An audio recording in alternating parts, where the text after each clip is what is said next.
नमस्कार, मैं छत्तीसगढ़ अखबार के न्यूज़ रूम से सुनील कुमार आज की एक दिलचस्प खबर को लेकर आपके सामने हूँ। देश के करीब 1800 वैज्ञानिकों और विज्ञान के प्रमुख शिक्षकों ने केंद्र सरकार को एक चिट्ठी लिखी है, जिसमें उन्होंने एनसीईआरटी, जो हिंदुस्तान के स्कूलों का पाठ्यक्रम तय करने वाली केंद्र सरकार की संस्था है, उसके एक फैसले का विरोध किया है। एनसीईआरटी ने स्कूली किताबों से डार्विन की विकासवाद की थ्योरी, उस सिद्धांत को हटा ही दिया है, पूरी तरह से खारिज कर दिया है। पहले ये माना जा रहा था कि लॉकडाउन के 2 सालों में जो पढ़ाई ठीक से नहीं हुई है, उसमें कोर्स को कम करने के लिए कुछ चैप्टर, कुछ पाठ कम किए जा रहे हैं, लेकिन अब इस पाठ को पूरी तरह से खारिज कर दिया गया है। ठीक उसी तरीके से जिस तरह से कि गुजरात दंगों को हटा दिया गया है, या इसको भी हटा दिया गया है कि गोडसे ने गांधी की हत्या की थी, ऐसी कई ऐतिहासिक चीज़ों को हटा दिया गया है। मुगलों को भी हटा दिया जा रहा है। पता नहीं कैसे ये पता लगेगा लोगों को कि ताजमहल किसने बनवाया था, या प्रधानमंत्री जिस लाल किले से 15 अगस्त का भाषण देते हैं वो किला किसने बनवाया था।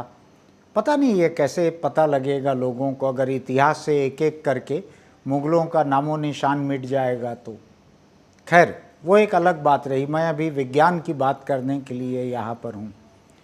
दुनिया के एक सबसे बड़े जीव वैज्ञानिक चार्ल्स डार्विन, ये 1800 कुछ सन से लेकर 75 साल के करीब रहे होंगे उस सदी में, और उन्होंने एक थ्योरी सामने रखी, एक सिद्धांत सामने रखा, विकासवाद का सिद्धांत। उनका ये मानना था कि जितने जीव जंतु धरती पर हैं, इन सब का स्रोत एक है।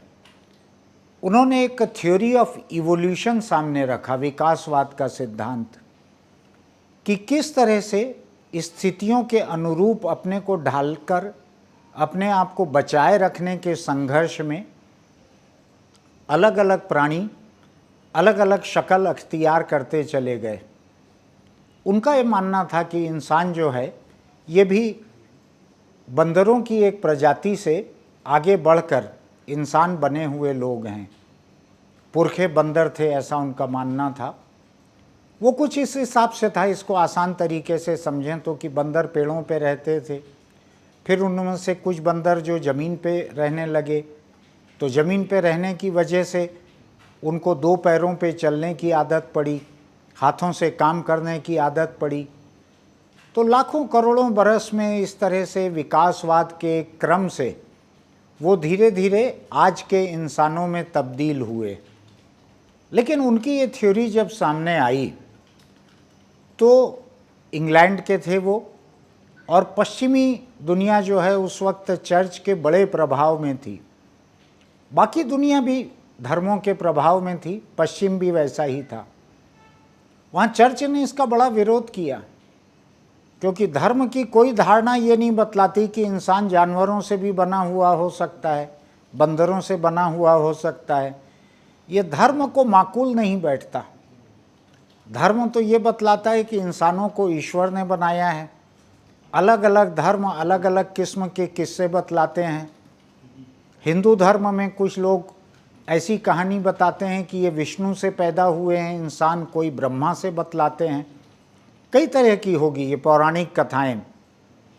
दुनिया के दूसरे देशों में भी ऐसा ही था, अलग अलग धर्मों में भी ऐसा ही था। तो डार्विन ने जब ये थ्योरी सामने रखी, थ्योरी ऑफ इवोल्यूशन, कि प्राणियों ने किस तरह विपरीत परिस्थितियों में जिंदा रहने के संघर्ष से एक नई शक्ल अख्तियार की, नया शरीर पाया, उन्होंने बदलाव किया अपने आप में। जो बदलाव कर पाए वो जिंदा रहे, जो बदलाव नहीं कर पाए वो डायनासोर की तरह चले गए, खत्म हो गए। तो ऐसी खतरनाक थ्योरी थी उस वक्त के लिहाज से कि खुद डार्विन की हिम्मत नहीं पड़ती थी कि इस बात को लोगों के सामने कहे। और तो और वो अपने घर पे भी इस बात को नहीं कह पाते थे, क्योंकि उनकी बीवी बड़ी धर्मालु थीं, धर्म पे उनकी बड़ी आस्था थी। और अगर किसी धर्मालु को डार्विन ये बात कहते कि इंसानों के पुरखे जानवर थे और उनसे इंसान बने हैं, तो ये चर्च की धारणाओं के भी खिलाफ था। विक्टोरियन चर्च जो है उस वक्त वो बड़ा खिलाफ रहा डार्विन के। और कोई हैरानी नहीं है कि आज हिंदुस्तान में जहाँ सरकार के कामकाज में उसकी सोच में धर्म का बोलबाला है, यहाँ भी डार्विन को पूरी तरह से खारिज किया जा रहा है। इसलिए खारिज किया जा रहा है कि जिस हिंदुत्व की धारणा को आगे बढ़ाना यहाँ सरकार का आज एक मकसद है, घोषित मकसद है, उस धारणा के साथ ये वैज्ञानिक सिद्धांत मेल नहीं खाता। डार्विन की थ्योरी ये है कि सभी प्रजातियां जो हैं इनका मूल एक ही जगह था। वहीं से लोगों ने हालात को देख देख के, जो कहते हैं कि हालात को देख के ख्यालात बदलना, तो ऐसा जो जो स्पेसीज़, जो जो नस्लें अपने आप को हालात के हिसाब से बदलती चली गईं, वो जिंदा रहीं। उन्होंने फिर आगे आने वाले हालात के हिसाब से अपने को बदला, और ऐसा ही एक नस्ल से निकलकर आज का आधुनिक इंसान ये बने हैं। ऐसा ही पेड़ पौधों के साथ भी हुआ, पशु पक्षियों के साथ भी हुआ। उन्होंने बदलते हुए हालात में संघर्ष करने के लिए, जिंदा रहने के संघर्ष के लिए अपने में फेरबदल किए, नए हुनर सीखे, नई चीज़ें सीखीं, अपने रहन सहन में बदलाव किया और जिंदा रहे। तो वो सबके पुरखे कहीं ना कहीं जाके मिलते हैं, ऐसा डार्विन का कहना था।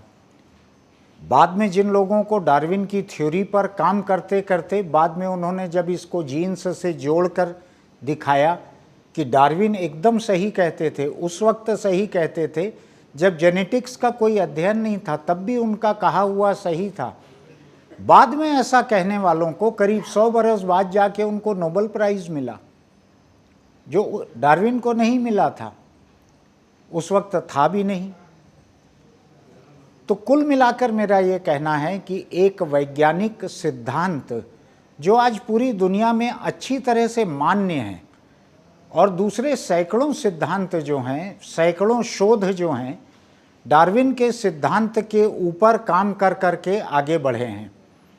तो जीव विज्ञान का दुनिया का सबसे प्रमुख सिद्धांत, जो उसकी बुनियाद है अध्ययन की, जीव विज्ञान के अध्ययन की बुनियाद है, उसको ये कहकर खारिज कर देना कि हमारे पुरखों ने कभी जानवर से इंसान बनते नहीं देखा।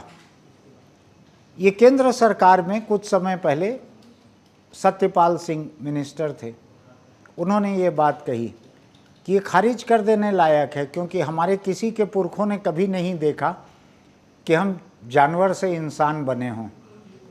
तो डार्विन भी नहीं कह रहा है कि आप इसको देख सकते हैं, उनका तो कहना था ये करोड़ों वर्षों में होने वाली प्रक्रिया है।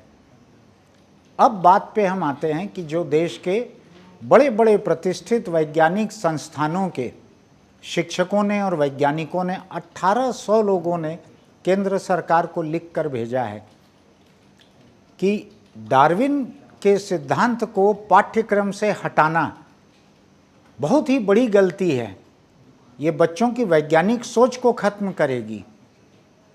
मुझको ये पढ़ते हुए कल ही फेसबुक पर किसी का लिखा हुआ एक किस्सा याद आया, अभी बोलते बोलते ही याद आ रहा है। वो किस्सा ये था कि एक गांव में एक विधवा महिला थी, पति खो चुका था, अकेली थी वो, बहू थी एक परिवार की।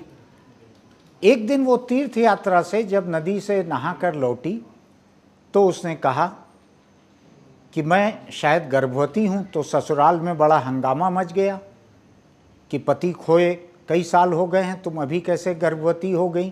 तुरंत उसके चाल चलन पे शक होने लगा। उसने कहा नहीं, मैं जहाँ पर नदी में नहा रही थी, हो सकता है धार के आगे कहीं कोई ऋषि मुनि नहा रहे होंगे, उनका वीर्य बहकर आ गया होगा, उससे मैं गर्भवती हो गई। तो गांव की जो बैठक चल रही थी इस मुद्दे को लेकर, उसमें सरपंच भड़क गया कि ऐसे थोड़ी कोई गर्भवती हो सकता है। तो उसने गिनाया, बहुत सारे किस्से गिनाए इस देश के पौराणिक कथाओं के कई किस्से गिनाए कि उसकी आंखों के पानी से वो गर्भवती हो गई थी, उनके पसीने से वो गर्भवती हो गई थी। तो उस एक हंडी को, खेत की एक हंडी को, फूट गई हंडी तो उसमें से वो पैदा हो गई थी। मैं सब नाम नहीं ले रहा हूँ, लेकिन आप जान सकते हैं कि ये इस देश की पौराणिक कथाओं के कौन से चरित्र हैं। बहुत सारे हैं ऐसे जो कहीं से भी पैदा हो गए, किसी न किसी को खीर खिला दी तो बच्चे पैदा हो गए। अगर हम डार्विन के सिद्धांत को खारिज नहीं करेंगे, डस्टबिन में नहीं फेंकेंगे, तो ये तमाम पौराणिक कथाएं जो हैं ये अस्तित्व खो बैठेंगी।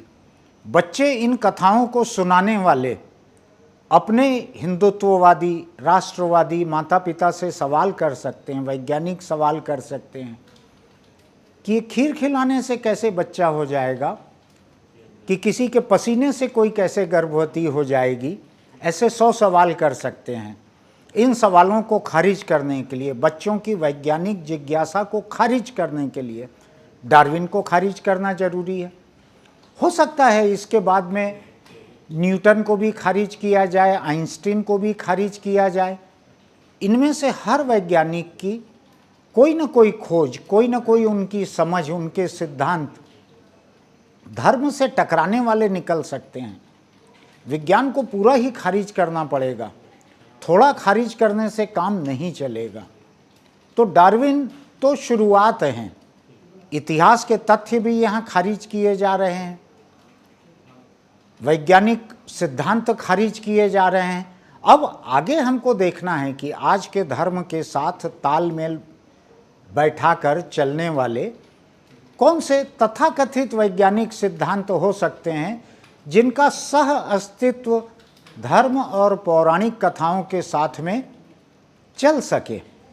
अगर ऐसा नहीं होगा तो उनको जाना पड़ेगा। इस देश में वैसे भी बार बार ये बात उठती है कि स्कूली बच्चों के बस्तों का बोझ बहुत ज़्यादा है, उस बोझ को कम करने की ज़रूरत है। तो कम करने के लिए विज्ञान के ऐसे सिद्धांतों को कम करना ज़रूरी है। एक वक्त चर्च ने खारिज किया था, चूँकि चर्च एक कुंवारी माता के अस्तित्व पर भरोसा करता है। जो ईसाई धर्म को जानते हैं वो जानते होंगे कि वर्जिन मेरी की कहानी क्या है, किस तरह से एक कुंवारी माँ की कहानी है। ऐसे और धर्मों में अलग अलग है कई तरह का। तो हिंदू धर्म में भी कई तरह की कहानियाँ प्रचलित हैं। अब ज़्यादा अच्छा यह है कि बच्चों को विज्ञान न पढ़ाकर उनको पुराण पढ़ाया जाए, पौराणिक चीज़ें पढ़ाई जाएं, ताकि वो आगे जाकर हमारा जो सिलेबस होने वाला है, पाठ्यक्रम होने वाला है, उसके साथ अधिक अच्छा तालमेल बिठाकर चल सकें।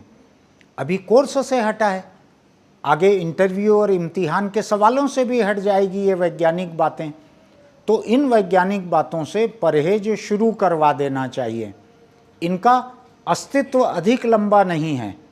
पुराण अनंत काल से माने जा रहे हैं, चले आ रहे हैं, वो अनंत काल तक चलेंगे।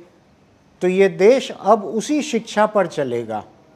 और हो सकता है कि आने वाले दिनों में आपको ऐसा भी कोई दोहा चौपाई या नई जुबान में कोई ऐसा शेर पढ़ने मिले कि जिसके कानों में डार्विन की थ्योरी पड़ी हो, उसके कानों में पिघला शीशा भर देना चाहिए। जिसके दिमाग में न्यूटन और आइंस्टीन के सिद्धांत चले गए हों, उनको 10 दिन तक गरुड़ पुराण या कोई और विष्णु पुराण, शिव पुराण, इसको पढ़ाना चाहिए ताकि वो वैज्ञानिक प्रदूषण उनके दिमाग से कम हो सके। दूसरे धर्म वाले भी दूसरे देशों में हो सकता है ऐसा ही कुछ करें। ये एक अलग बात है कि आज की ईसाई दुनिया में धर्म विज्ञान के ऊपर इतना हावी नहीं रह गया है जितना हिंदुस्तान में अभी अभी हुआ है, अभी अभी हो रहा है। तो इन 1800 विज्ञान शिक्षकों को और वैज्ञानिकों को अपनी लिखी हुई चिट्ठी के बारे में फिर से सोचना चाहिए कि वो क्यों अपनी मेहनत खराब कर रहे हैं। इतने लोगों का एक कागज़ में या एक ईमेल पे दस्तखत जुटाना, चिट्ठी लिखना, इससे कुछ नहीं होना है। इससे होगा ये कि वो जो जिस एक विधवा महिला की कहानी में सुना रहा था, उसने जब गांव के लोगों को ये सारे किस्से सुनाए और बाद में उसने कहा कि मैं गर्भवती नहीं हूँ, लेकिन मैं आप लोगों को बतलाना चाहती थी कि ये किस्से जो आप लोग चला के रखे हुए हैं इस देश में, उसके हिसाब से मेरे नदी में नहाने से गर्भवती होने पे आपको हैरानी नहीं होनी चाहिए थी, लेकिन हो रही है। तो मैं उस किस्से को यहाँ पे इसीलिए सुना रहा था। अब इस पे हैरान होते हैं आप कि नहीं होते हैं, ये आपके सोचने की बात है। चार्ल्स डार्विन का सिद्धांत हिंदुस्तान के बच्चे नहीं भी पढ़ेंगे तो न डार्विन का कोई नुकसान होना है, न जीव विज्ञान पे आगे काम करने वाली दुनिया का कोई नुकसान होना है। इस देश के बच्चों का भी कोई नुकसान नहीं होगा। उनके लिए पुराण है, उनके लिए धार्मिक कहानियाँ हैं, उनके लिए तरह तरह के ग्रंथ यहाँ पे ऐसे हैं जो उनको विज्ञान से दूर लेके चले जाएंगे। इस बारे में सोचिए आप और अपने बच्चों का भविष्य तय कीजिए। कल मैं किसी और खबर को लेकर आपके बीच रहूँगा। तब तक के लिए नमस्कार। और अगर यह हमारा वीडियो आपको अच्छा लगा है तो YouTube पर इसको सब्सक्राइब करना ना भूलें। नमस्ते।